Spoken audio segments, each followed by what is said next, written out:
사도 바울의 전도팀이 구브로 섬의 바부에서 검은 선을 따라 올라가면 됩니다. 압달리아 버가라고 하는 곳으로 가게 되어집니다. 버가라고 하는 곳은 밤빌리아라고 하는, 그러니까 예전에 인천 그러면 이게 경기도 안에 있었잖아요. 그런 식으로 인천보다는 뭐 경기도, 충청도 이런 식으로 밤빌리아라고 하는 도시 안에 버가라고 하는 도시가 있던 거였죠. 예전에는 로마가 다스렸었고, 그 다음에 알렉산더가 다스렸었고, 그리고 로마가 또 다스리는 곳입니다. 현재는 터키, 튀르키예 남쪽에 있는 도시입니다. 그 밤빌리아라고 하는 곳 중에서 제일 큰 도시가 버가라고 하는 도시입니다. 버가는 처음에 페르시아가 세웠었습니다. 참 많은 역사를 가지고 있죠. 페르시아, 시락, 로마로 이어지는 많은 역사의 시간들을 가지고 있습니다. 굉장히 화려한 도시였는데, 이 마가가 사도 바울, 바나바와 함께 동행하였던 마가라고 또 하는 요한, 그 마가가 버가 앞에 딱 도착을 했을 때, 그 버가가 굉장히 화려한 도시거든요. 근데 그 화려한 도시가 눈에 보이지를 않고, 뭐가 눈에 보이냐면 타우루스 산맥이라고 하는 이 어마어마하게 높은 산덩어리가, 산이 자기 눈앞에 보이더라고요.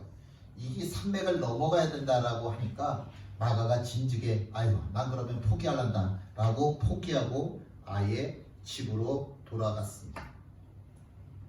함께 있지요. 그들은 버가에서 더 나아가 비시디의 안디옥에 이르러 안식일에 회당에 들어가 앉으니라. 마가가 포기하건 포기하지 않건 사도 바울과 바나바는 어디로 나갑니까? 비시디아 안디옥이라고 하는 곳으로 갑니다. 버가에서 비시디아 안디옥까지는 약 200km입니다. 물론 그 중간에 타우루스 산맥이 가로막고 있기는 하지만, 그 마가가 포기할 수밖에 없도록 만들었던 타우루스 산맥이 딱 앞에 있기는 한데, 이걸 도보로 넘는다라고 하는 게 너무 어려워요. 문제는 언제나 강도의 위협이 있는 곳이기 때문에 이 타우루스 산맥은 모든 사람들에게 참 어려운 산맥, 어려운 일이었습니다. 마가에게는 타우루스 산맥이라고 하는 것 때문에 집으로 돌아갈 이유가 되었고, 바나바와 사도 바울에게는 그럼에도 불구하고 넘어가야만 하는 이유가 되어지는 곳, 그곳이 바로 타우루스 산맥입니다. 그리고 결국 사도 바울과 바나바는 타우루스 산맥을 넘어갑니다.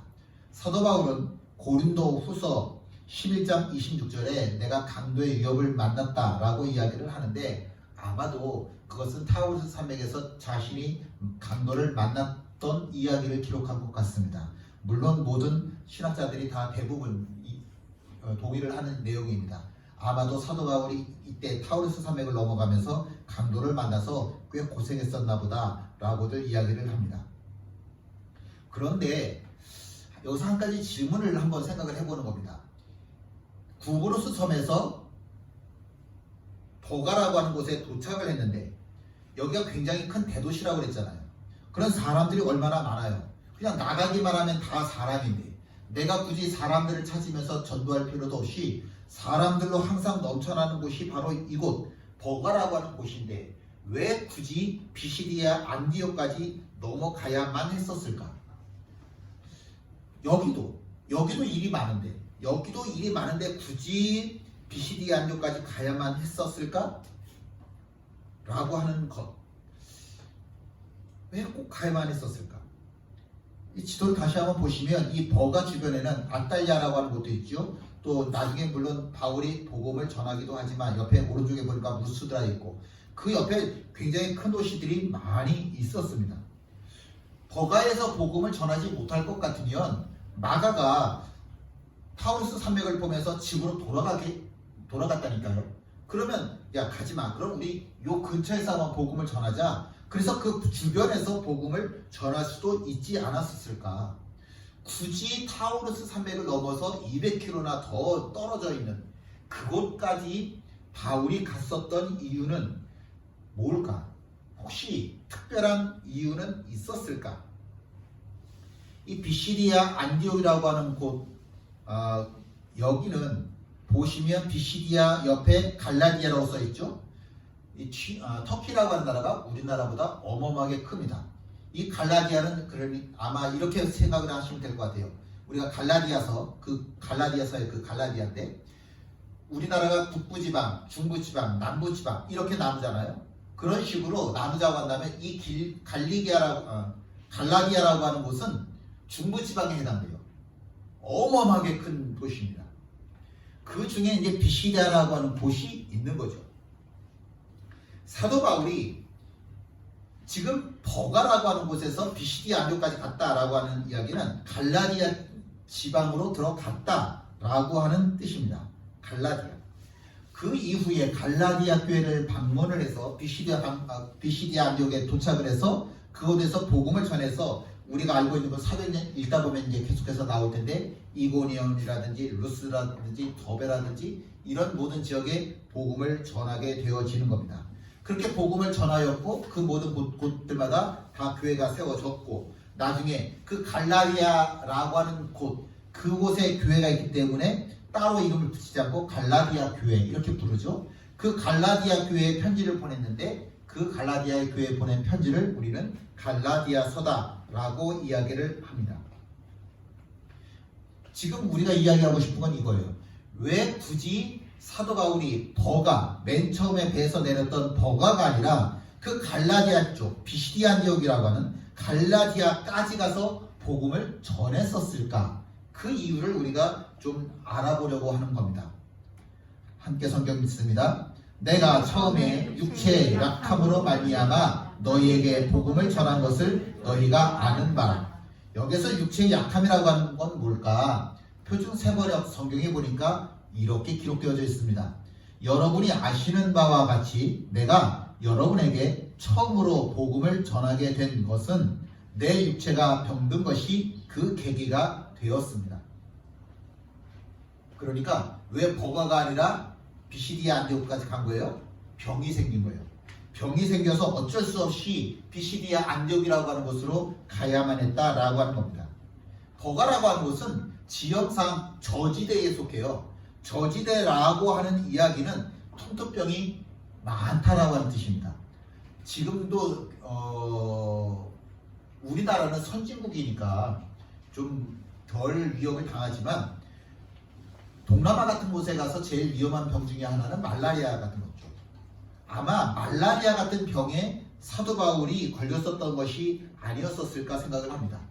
지금의 의료 수준이 아니었기 때문에 그 당시 2000년 전에는 말라리아에 걸리면 이건 거의 100이면 100 다 죽을 수밖에 없습니다. 이렇게 풍토병에 걸리면 제일 좋은 방법은 뭐냐면 이것과 정반대로 주변 환경, 자연 환경이 좋은 곳으로 가야 돼요. 그래야만 풍토병을 이길 수가 있는 겁니다. 저지대인 버가라고 하는 것이 저지대라고 했잖아요. 그것과 정반대로 이 비시디아 안디옥이라고 하는 곳은 고지대에 1000m 이상 높은 곳에 있는 고원지대입니다. 정반대의 지경으로 가서 사도 바울이 병이 들었으니까 그 병을 낫고자 치료하고자 했던 거였습니다. 그래서 비시디아 안디옥이라고 하는 곳으로 갔습니다. 그곳에서 풍토병을 치료하고 그리고 나서 다시 버가로 돌아와서 복음을 전하게 됩니다. 그 이야기들이 사도행전 14장 25절에 또 기록되어져 있습니다. 만약에 사도 바울이 말라리아와 같은 풍토병에 걸리지 않았다고 한다면 당연히 버가에서 복음을 전했을 겁니다. 그런데 풍토병에 걸렸기 때문에 어쩔 수 없이 비시디아 안디옥이라고 하는 곳으로 가야만 했던 겁니다. 근데 비시디아 안디옥까지 가려면 타우루스 산맥이라고 하는 게 막고 있었다고 그랬잖아요. 그것 때문에 사도 바울이 마가가 돌아갔다니까요. 차라리 병이 걸리지 않았다면 좋았을 텐데 이 병이 걸리니까 이것도 저것도 일들이 꼬여지기 시작을 하는 겁니다. 그 풍토병 때문에 어쩔 수 없이 버가가 아닌 비시디아 안디옥이라고 하는 곳으로 사도 바울이 올라갔고 그래서 그곳에서 복음을 전한 겁니다. 지금까지 했던 이야기들을 좀 뒤바꿔서 이야기를 해보죠. 사도 바울 입장에서 다시 한번 이야기를 해보죠. 구브로 섬에 도착을 했을 때 전도를 했더니 전도가 아주 성공적으로 잘 마칠 수 있었습니다.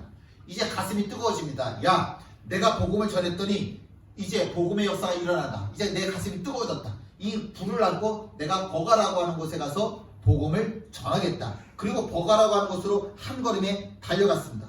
하나님께서 이곳에서 얼마나 큰 일을 행하실까? 사도 바울은 목적 지향적 사람입니다. 사람 중심의 사람이 아니라 목적 중심적 사람입니다. 열정이 많은 사람입니다. 그 뜨거운 가슴을 안고 버가라고 하는 곳에 딱 도착을 했는데 도착하자마자 복음을 전하기도 전에 말라리아에 걸린 겁니다. 정확히 병을 모르니까 풍토병이라고 이야기를 해야 되겠죠? 풍토병에 걸린 겁니다. 기가 막히죠. 내가 뜨거운 가슴을 안고 여기 버가에 도착했는데 도착하자마자 사형을 헤매야 되는 풍토병에 걸리게 된 겁니다. 근데 또 게다가 마가는 집으로 돌아가 버렸네. 이것저것 일들이 꼬여지기 시작을 하면서 병이 걸렸으니까 치료해야 되니까 어쩔 수 없이 타우루스 산맥으로 올라가야만 하는 겁니다. 당연히 사도 바울의 몸도 사도 바울의 마음도 만신창이가 되고 말았을 겁니다. 정말 은혜로 정말 감사하게도 그렇게 피시디아 안디옥이라고 하는 곳에 도착해서 사도 바울은 금세 회복되어질 수 있었습니다. 당연히 내가 있는 곳이니까 사도 바울은 어떻게 했겠어요? 뭘 했겠어요? 복음을 전했겠죠. 그래서 복음이 갈라디아 지역에 전해지게 되었고 갈라디아 지역에 교회가 세워지게 된 겁니다.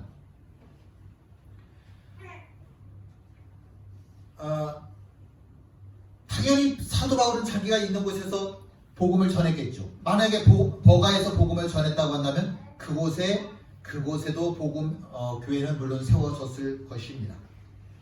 신약 성경이 39, 27, 27권이죠. 27권 중에 13권이 보수적인 교단에서는 13권이라고 그러고 저희 같은 교단에서는 7권을 사도 바울이 썼다고 이야기를 하는데 어쨌든 사도 바울이 신약 성경의 절반 아니면 3분의 2를 사도 바울이 기록을 하였습니다.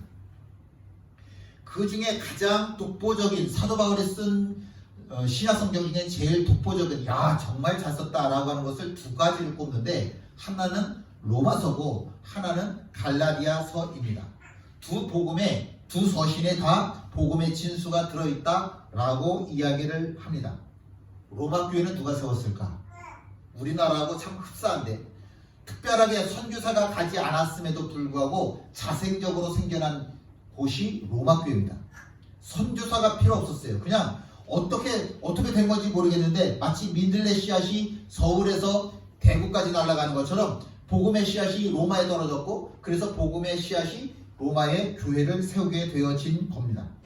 사도 바울이 간 적이 없었어요. 내가 간 적이 없었던 로마 교회에 로마서를 쓰게 되는데 로마 교회에 내가 편지를 쓰게 되는데 그 내용을 보면 사도 바울이 방문한 적이 없기 때문에 복음에 대해서 1번부터 10번까지 10번서부터 100번까지 구구절절히 자세하게 기록이 되어져 있습니다. 모든 복음들이 로마서에 다 기록이 되어져 있어요. 복음의 핵심이 다 있습니다. 그래서 로마서를 뭐라고 부르냐면 바울의 복음서다. 마태복음 마가가 썼죠. 마가복음 마가가 썼죠. 누가복음 누가가 썼고 요한복음 요한이 썼죠. 로마서는 그래서 바울복음이라고 이야기할 만큼 그만큼 로마서에는 복음의 진수가 가득 채워져 있습니다. 그래서 신학자들 사이에서는 이렇게 얘기를 해요. 로마서가 빠진 신약성경은 존재할 수 없다 라고 이야기할 만큼 로마서를 값지게 평가합니다. 갈라디아 교회에 보낸 편지를 뭐라고 그래요? 갈라디아서라고 이야기를 하죠. 여기서 서라고 하는 말은 편지 서자입니다. 갈라디아 교회에 보낸 편지, 갈라디아서. 사도 바울이 갈라디아 교회를 세웠죠. 그곳에서 복음을 전했지요. 그곳에서 사람들을 복음으로 양육을 하였지요. 그랬더니 이 사람들이 이 구원의 은혜를 받고서 너무너무 좋아하는 거예요. 근데 사도 바울이 갈라디아에만 있는 것이 아니라 다른 지역으로 떠나고 나니까 이 갈라디아 교회에 문제가 생겼어요. 교회를 세울 때는 보이지 않던 사람들이 어디선가 갑자기 나타나서는 갈라디아 교회에 뭐라고 이야기를 하냐? 너네들이 할례를 받지 않으면 너네들이 이방인들이지만 히브리식으로 이스라엘 사람들이 지키고 있는 율법을 따르지 않으면 너희들은 절대로 구원을 받을 수 없다라고 이야기를 하는 거예요. 이스라엘식으로 예수를 믿어야 된다는 거예요. 히브리식으로 예수를 믿어야 된다는 거예요. 그런 식으로 하나님을 섬기지 않으면 다 구원이 없다는 거예요. 사도 바울이 들으니까 기가 막히더라고요. 이 갈라디아 사람들이 너무 힘들어하는 게, 이 사람들은 본토 다 이방인들인데 이 사람들이 처음부터 끝까지 어떻게 다 율법을 지키고 살아가느냐고요. 불가능한 이야기를 지금 하고 있는 거예요. 갈라디아의 교인들이 큰 혼란에 빠져서 야, 이럴 것 같으면 예수 안 믿겠다 이러고 나서는 거예요. 모세의 율법대로 살 방법이 없으니까. 그래서 사도 바울이 이 사람들에게, 갈라디아 사람들에게 편지를 보냈어요. 뭐라고 편지를 보냈냐? 구원은 율법을 행하기 때문에 받는 것이 아니라 뭘로 받아요? 믿음으로. 믿음으로만 구원을 받는다. 예수 그리스도의 십자가, 예수 그리스도의 보혈을 믿을 때만 구원을 받는 것이지 율법을 행했기 때문에 구원을 받는 것이 아니다 라고 가르쳐 줍니다. 그렇게 구원을 받고 성화되어지고 이런 과정들을 설명한 것이 갈라디아서예요. 그러니까 로마서는 바울이 한 번도 가본 적이 없으니까, 복음을 전한 적이 없으니까 1번부터 10번, 10번부터 100번까지 하나하나 다 자세하게 썼고, 갈라디아서는 자신이 직접 복음을 전하였고 복음으로 양육하였으니까 그렇게 할 필요가 없이 지금 당장 이 사람들에게 필요한 문제, 구원, 성화, 이 이야기만 하면 되는 거였거든요. 그 내용이 간단한 거예요. 로마서는 복잡하고 많고. 그래서 갈라디아서를 별명을 가지고 있는데 무슨 별명을 가지고 있냐? 기독교의 자유 대헌장이다. 오직 믿음으로만 구원받을 수 있다 라고 하는 것을 선포했다 라고 해서 기독교의 자유 대헌장이다 라고 하는 별명을 가지고 있습니다. 신약성경에서 가장 중요한 두 가지를 그래서 꼽으라고 하면 로마서와 갈라디아서 두 가지입니다. 16세기 교회가 타락하였을 때, 중세 캐톨릭이 타락하였을 때 종교개혁을 일으키게 되는데, 그 종교개혁을 일으킨 사람 이름이 마틴 루터지요. 그 마틴 루터가 종교개혁의 선구자인데, 이때 마틴 루터가 제일 은혜받았던, 이 마틴 루터로 하여금 종교개혁을 일으키도록 힘을 주었던 뭐라고 표현해야 되죠? 신약성경 중에 한 부분이 있어요. 어딜까요? 지금까지 이야기했었으니까 갈라디아서예요. 갈라디아서. 캐톨릭 교회는 지금도 말도 안 되는 교리들을 가지고 있는 게 캐톨릭인데 그 교리들을 버리지를 못하는데, 그 중세시대 캐톨릭 교회들은 뭐라고 이야기를 하냐면, 성경이 아니라 자기네들이 정한 규칙을 지키지 않으면 구원을 받을 수 없다, 이런 식으로 얘기를 해요. 내가 말하는 대로, 우리가 말하는 대로 믿어야 된다. 성경에 보면 그런 내용이 없어요. 성경에 보면 뭐라고 되어 있냐? 오직 의인은 믿음으로 말미암아 살리라. 그 이야기만 있거든요. 마틴 루터로 하여금 이 사실, 오직 믿음으로만 구원을 받을 수 있다, 이 사실을 가르쳐주고 확신시켜주고 결단시켜준 게 바로 갈라디아서입니다. 친구 목사님이 위안 판정을 받았습니다.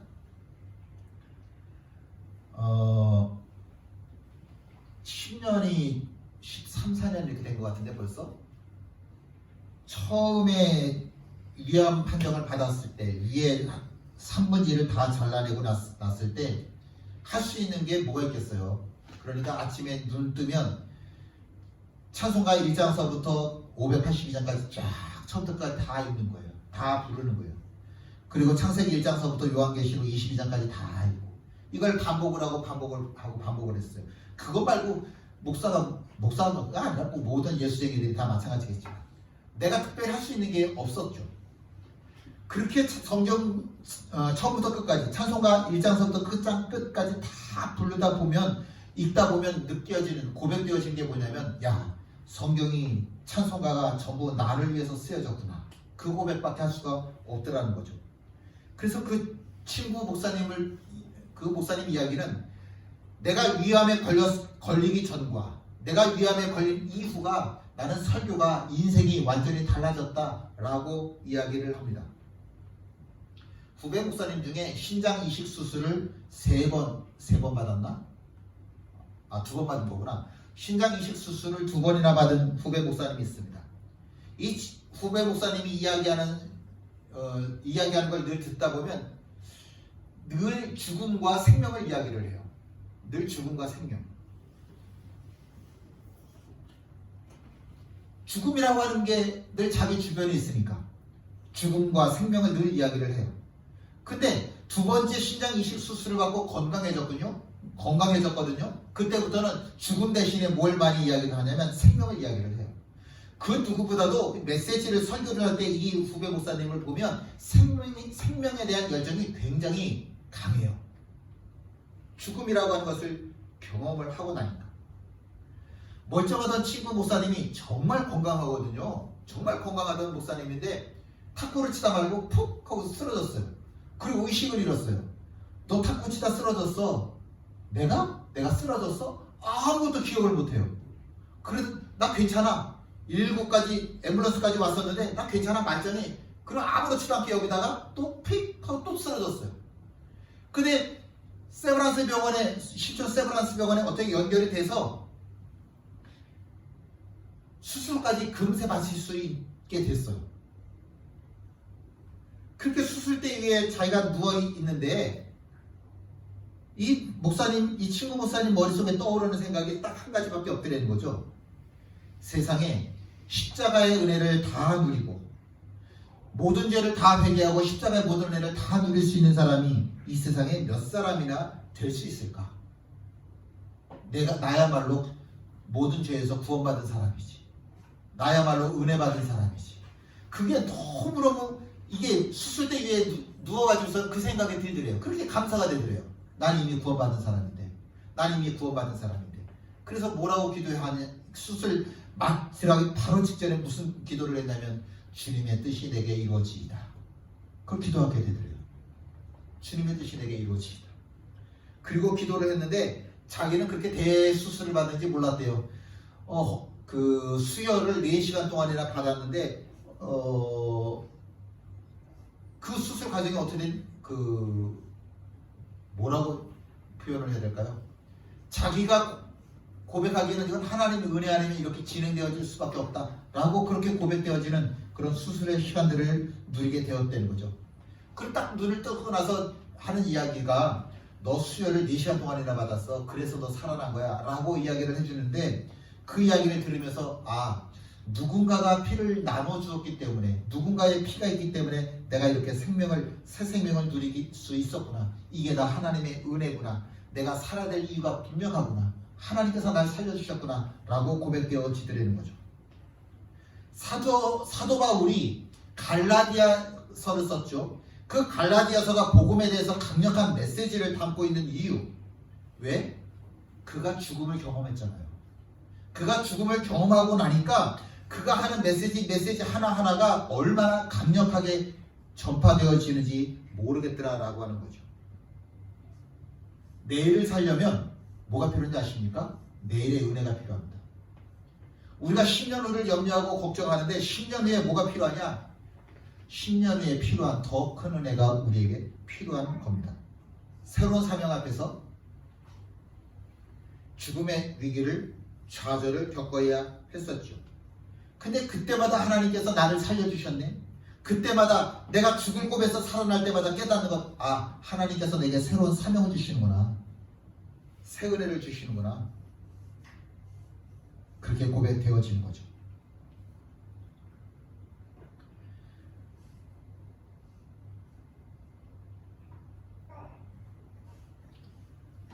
삶이란 내가 원해서 내가 열심히 해서 하는 것보다는 되어지는 것이 더 많습니다. 되어지는 것이라고 하는 이야기는 내가 했다는 뜻이 아니죠. 누군가가 해줬다는 얘기예요. 하나님이 해주셨다는 뜻이에요. 삶이라고 하는 것은 내가 열심히 해서 만들어낸 것보다는 하나님께서 나를 위해서 하신 일이 더 많습니다. 그것을 고백하고 살다 보면 참 희한한 것은 하나님께서 내 인생에 하나님께서 하시는 일이 더 많아지는 것을 볼 수 있게 되어지고, 나는 어떤 사람이냐? 하나님께서 나를 위해서 만들어 놓으신 되어진 일 위에 세워져 있는 나의 모습을 발견하게 되어지는 겁니다. 하나님께서 우리를 이끄시고자 하시는 삶의 모습도 똑같습니다.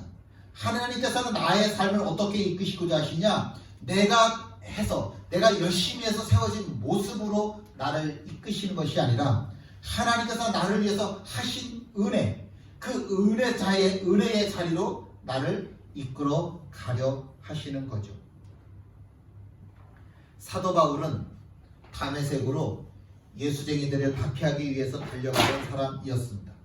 근데 내가 하고 싶었던 모든 일들을 하나님께서 다 중단시키셨습니다.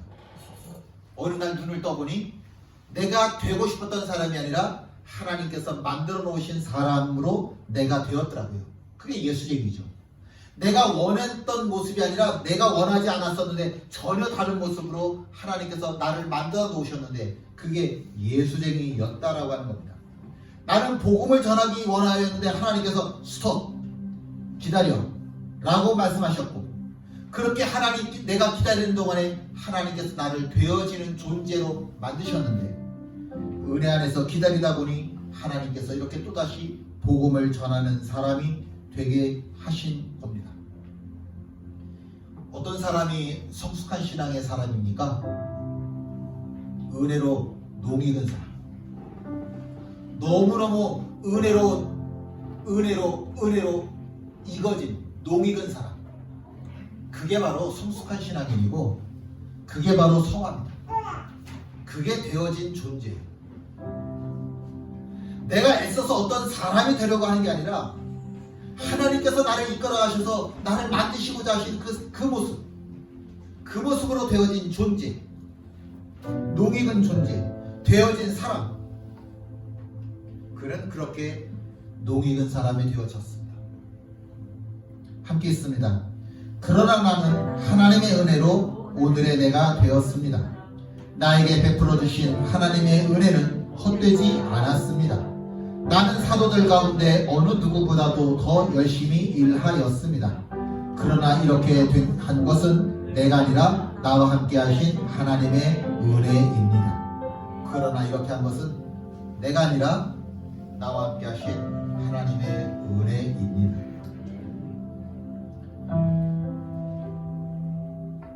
내가 원하지 않는 타우루스 산맥을 넘어야 될 때가 우리 삶에는 반드시 있습니다. 그런데 걱정하지 마십시오. 여기까지 하나님께서 나를 이끌고 오셨으면 이 타우루스 산맥까지도 하나님께서 나를 이끌어 가실 겁니다. 하나님의 손은 나를 내어버려 두지 않으십니다. 언제나 내게는 하나님의 손이 있고, 내가 되고 싶은 모습이 아니라 내가 되어진 자의 모습으로 하나님이 나를 이끌어 가고 계십니다. 어느 날 뒤를 돌아보았을 때 내가 어떤 사람 돼 있어야 돼요? 농익은 사람, 은혜로 농익은 사람, 은혜로 되어진 사람. 그렇게 되어진 나의 모습을 발견할 수 있을 겁니다. 함께 나라 찬양하십니다.